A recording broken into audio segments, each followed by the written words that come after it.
Hi, welcome back to Joe Blogs.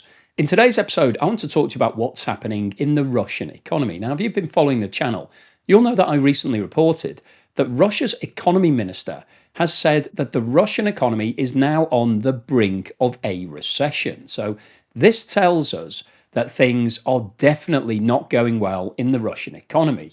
And it's just been announced that Russia is now considering privatization of a variety of different state owned entities, including energy, transport, and finance companies. And if you know anything about privatization, you'll know that the main driver why countries privatize businesses that were previously owned by the state is because they need money. They are desperate for cash. If things are going well, if you've got plenty of money, if you can pay for everything, then why would you sell an asset that's generating income, profit, and cash flow for you? You simply wouldn't do it. But if you're strapped for cash, if you don't really have any other choices, then you have to then start raiding the cupboard and selling the family jewels. And that's what Russia is doing at the moment. And we'll go on to talk about that a bit later in the video. But I wanted to talk to you firstly about an increase in the amount of seizures of foreign owned businesses. Now, you might be thinking, well, hang on a minute. Surely all of the foreign owned businesses have gone. There isn't anything left. Russia's already taken all of them. Well, it hasn't. And we'll have a look at a table in a moment to show that Russia's actually ramping up the amount of seizures that it's decided to bring in. So it's continuing to take businesses off business of owners who are basically either overseas entities, or even now we're seeing Russian nationals who have dual citizenship losing their companies. And once again, this indicates that Russia is really desperate for cash, and so it's reaching out and grabbing as much as it can. And it's recently reported that there's been some big companies that have been seized, including a grain trader, the third largest airport in Moscow, and in fact, the third largest airport in Russia, and a large property company. So let's have a look at a bit more detail on some of those. So, Raven Property Company was a business that was previously listed on the London Stock Exchange. So, you could buy shares in this company before Russia decided to invade Ukraine. And it was founded to invest in Russian logistics and warehouse real estate. So, this was an SPV that was set up originally to expand its interests into Russia by buying up all of these businesses that were going to throw off loads of cash. And at its peak, it owned over 1.9 million square meters of grade A logistics warehouses all across Russia, which was one of the largest portfolios in the country at that time. So if you were interested in investing into Russian real estate 5 or 6 years ago, this was the company for you to go for. And the investors in that business were primarily UK and European institutions and funds. So there's a good chance, if you're based in Europe, that some of your pension was actually placed into Raven Russia Limited. So you were benefiting from that as well. And it operated in Russia through subsidiaries that were always controlled by offshore jurisdictions. Now, as soon as Russia invaded Ukraine, this became an issue because President Putin was concerned about foreign entities controlling businesses that he deemed to be strategically important in Russia. So as soon as the war started, the business had to write down all of its assets to near zero. So basically that meant that the shares that were listed on the London Stock Exchange also became worthless, because if your assets aren't worth anything, then your shares definitely aren't. And operational control was transferred to the local management in between 2022 and 2023. However, that hasn't been deemed to be good enough for President Putin. And these assets, this business, has now been nationalized in Russia. So nobody owns any interest anymore apart from the Russian state. Now, the next one that I want to look at is the nationalization of Domodedovo Airport in Russia, which is the third largest. And you can see here the building, quite an impressive structure, so quite flash. And this was previously owned by a Russian businessman, so not owned by an overseas investor or listed on an overseas market. This is owned by a Russian. So you would have thought that that was fine, because if he's Russian, then that doesn't represent any sort of security threat to Russia. But unfortunately for him, he also had Turkish and United Arab Emirates citizenship. So presume that was so that made it easier for travel for him, and also from a tax point of view, I'm sure he was able to benefit from certain tax treaties and all of those sorts of things. So this officially meant the fact that he had these dual citizenships meant that he was classified as a foreign owner under Russian law. Even though he's born and is Russian, he's technically deemed to be foreign now because he's got these other citizenships. Now, the ownership of the airport was actually through a company called DME Holdings, which is a web of 25 companies registered in offshore jurisdictions: Cyprus, Isle of Man, Malta, all of which are tax havens. So I'm sure this was done deliberately to make sure that he was maximizing his income and minimizing his tax. And he also had a long-time business partner, Valerie Kogan, who's also involved, and he had Israeli citizenship. So once again, not Russian, even though he is Russian. He's got this dual citizenship. So in June 25, a Moscow court ruled that the airport should be transferred to state ownership. And the justification for that was that it was deemed to be foreign owned, foreign controlled, and the airport is classified as a strategic infrastructure asset. So what we're seeing here is Russia is now going beyond its initial scope of taking businesses off foreign ownership, out of foreign hands. It's now going after companies that are actually owned by Russians who might have dual citizenship or have done things for tax purposes to make sure that they've got a tax efficient structure in place. President Putin's not happy with that. He wants to take these businesses off those individuals and make them state owned. And this tells us that Russia is short of cash because it's needing to continue to nationalize lots of different businesses. And the third one I wanted to go into in a bit more detail is a grain trading house called Rodney Polya. Now, this was formerly known as TDRIF. I think Rodney Polya is a slightly snappier name. And the founder and owner of this business is also a Russian businessman. And he's got foreign ties with St. Kitts and Nevis citizenship. So again, this is bound to be for tax purposes that he's got a dual nationality with St. Kitts and Nevis. It's also quite a nice place to hang out, quite nice weather, quite good beaches. And he's also got a residency permit in the United Arab Emirates, so the UAE. Again, nice weather and also lots of tax benefits. So these foreign affiliations have led the Russian authorities to classify the business as foreign owned, despite the fact that the owner and founder of this business is a born and bred Russian. He's got dual citizenship, and that's now basically meaning he's going to lose his business. And in fact, in January, a Russian court ordered the nationalisation of Rodney Polya. And the company's been transferred to a federal property agency. And once again, it was designated a strategic enterprise and subject to seizure under laws restricting foreign ownership in key sectors. So this really is quite an interesting development, because when we were talking about companies like Shell and BP and ExxonMobil losing their assets, you could sort of understand the logic behind that, that Russia didn't want overseas businesses based in the US or Europe having control over the amount of oil that's being produced and therefore the amount of income that the state will make from its investments into those assets. But when you're talking about Russian businessmen who are continuing to trade as normal, they haven't been doing anything that's upset the Russian authorities, that's caused a red flag for them to say, we're not happy that you're restricting the amount of flights into this airport, for example. They're not doing any of that. They're just carrying on business as usual. They're now losing their assets because Russia needs more cash. It needs to claim more money. And it was recently announced by Russia that since the war in Ukraine started, it seized overseas assets worth $28.7 billion. Now, that is a lot of money.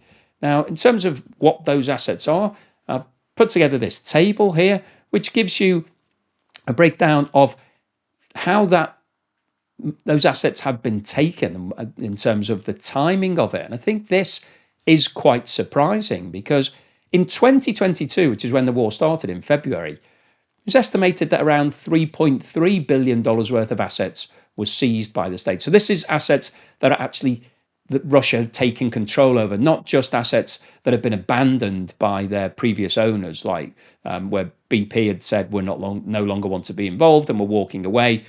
That wasn't formal nationalisation. That was just overseas businesses not wanting to carry on doing business because of what Russia was up to. But 3.3 billion, and some of the names involved in that year were Renault, Fortum, Uniper, and Danone. And if you follow the channel, you'll know that I've made detailed videos talking about all of those companies losing their assets. So 3.3 billion was a big number in 2022. But in 2023, it was almost double that. It was 5.7 billion. And some of the companies involved were Carlsberg, IKEA, the grain trader, some grain traders, including Cargill and ArcelorMittal, so steel assets. So there was a ramping up in 2023, and that ramping up continued in 2024, when it was estimated that $6.4 billion worth of assets. So that was the biggest number out of all the first 3 years. And they included some of the banks. So Deutsche Bank lost real estate assets, JP Morgan had funds frozen, and a variety of other businesses. But so far in 2025, it's been estimated that around $13 billion worth of assets have been seized, including the ones that we've just talked about in some detail. So what this shows is that Russia is now finding more and more businesses to nationalize. Now, the reason why it's ramping up isn't because Russia have just realized that these businesses are owned by foreign companies. They would have been aware of that from day one. They would know which companies they wanted to target.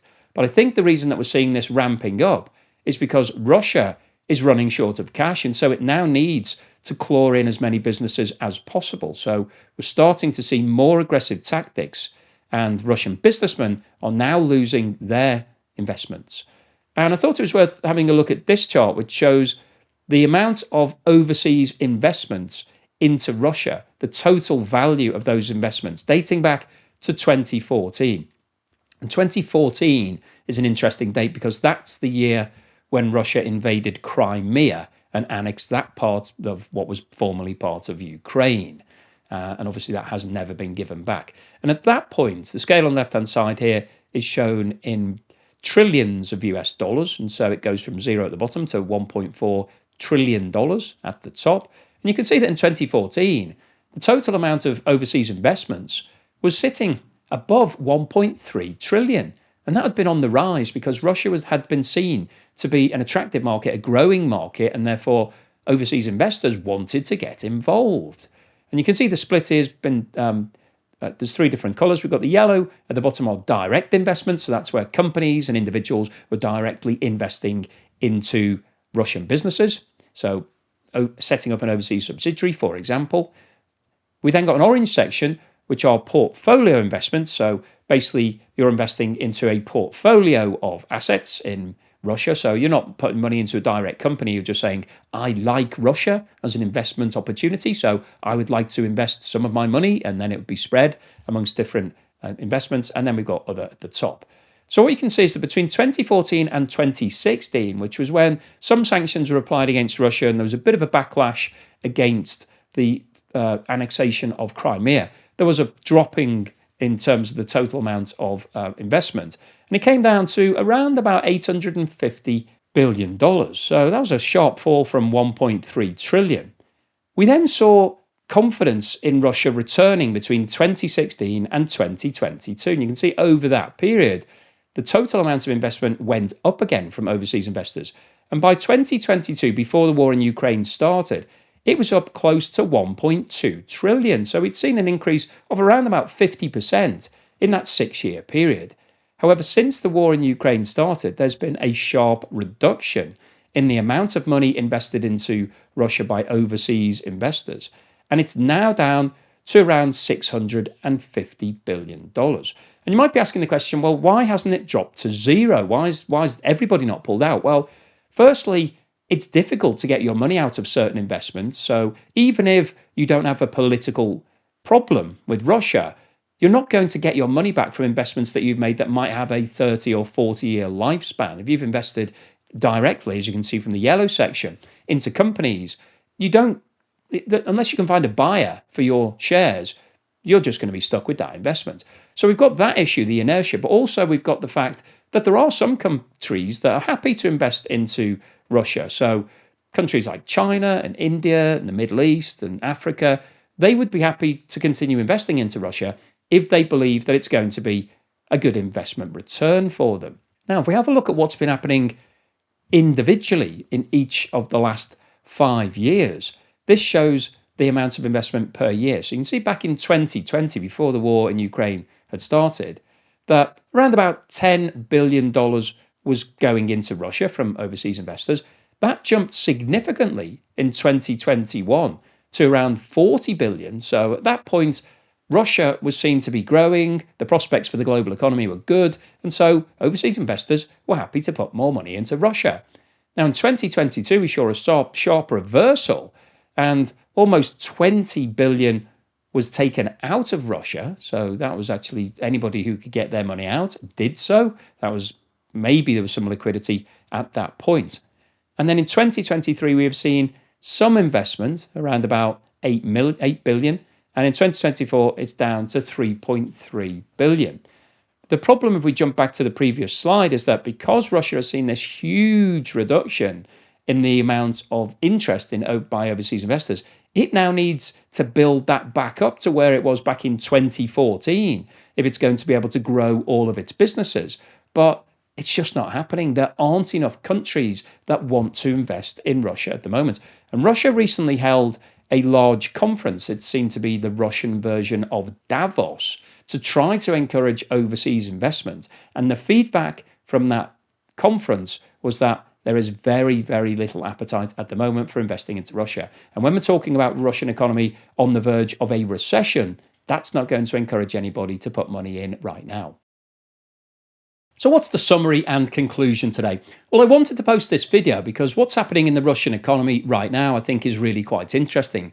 What we are seeing is that over the last 3.5 years, since the war in Ukraine started, Russia has had to change the way it operates, and it's converted itself to a wartime economy. And that wartime economy, whereby lots of different companies in Russia are now being sponsored directly by the Kremlin, they're receiving payment for their goods and services directly from the state. That provided a boost to the economy in terms of GDP growth in 2023 and 2024. So at face value, it looked like Russia was doing okay, and I certainly got lots of messages from people saying exactly that. But unfortunately, what we've seen is that that is not a long-term growth strategy. Using state funds to pay companies to make things for the war in Ukraine isn't growing the economy for the long term. That is not good long-term investment. That is not building up companies that are going to bring in revenue and profit for the next 50 years. All it is doing is using Russia's savings, the National Wealth Fund, to pay those companies in the short term. And all of the things that they're producing are not producing any long-term revenue. Basically, if you're making missiles or weapons or clothing for the war in Ukraine, none of that is providing a long-term return. So Russia's investing into stuff that isn't building for the future. And what we've seen in today's video is that because of that situation, the Russian economy, which is now on the verge of a recession, which was confirmed by the Russian economy minister, not just me, this was Russia itself saying we are in deep trouble. They've now started nationalising more businesses than ever before. In 2025, they've nationalised almost as many companies in terms of value than they did in the previous 3 years. And this shows that Russia is really short of cash and is now having to trawl through all of the records to find Russian owners of businesses who have dual citizenship. They can then deem those individuals to be foreign, and therefore their assets are up for grabs and can be nationalised. And the problem with this is that that doesn't provide long-term growth either. That isn't planning for the future. All that's doing is telling entrepreneurs in Russia that if you have dual citizenship, you're at risk of losing all of your business and all of your assets. So as a lot of Russian oligarchs and billionaires have dual citizenship, that's not going to encourage many of them to start reinvesting into Russia over the next few years. And what we also saw from the data is that overseas investment into Russia has been falling since the war in Ukraine started. It's almost down 50% from where it was previously. And that's obviously not good news, because Russia needs to keep investing into its assets and its facilities to make sure that they're state of the art, they'll continue growing, and will throw off revenue and profit for the next 50 years. So the overall summary of today's video is that Russia, which is currently sitting on the brink of recession, has seen a huge reduction in direct investment over the last few years. It's also now taking assets and businesses off Russian individuals that have dual citizenship. That's not going to encourage any of them to reinvest into Russia. And all of this means that Russia is now struggling for cash, and that represents a serious problem going forward. So hopefully you've enjoyed today's video, you found it useful, informative, and thought-provoking. If you've liked what I've said, then please give me a thumbs up. Thank you for watching this video all the way through to the end, and thank you so much to everyone that's supported me, either through Buy Me a Coffee or YouTube membership, or Buy Me a Coffee membership, or Patreon, or YouTube super thanks. There you go. I remembered all 5 of them in the end. Thank you to everybody that is helping me. Really does help to keep me motivated. And here's something to put a smile on your face.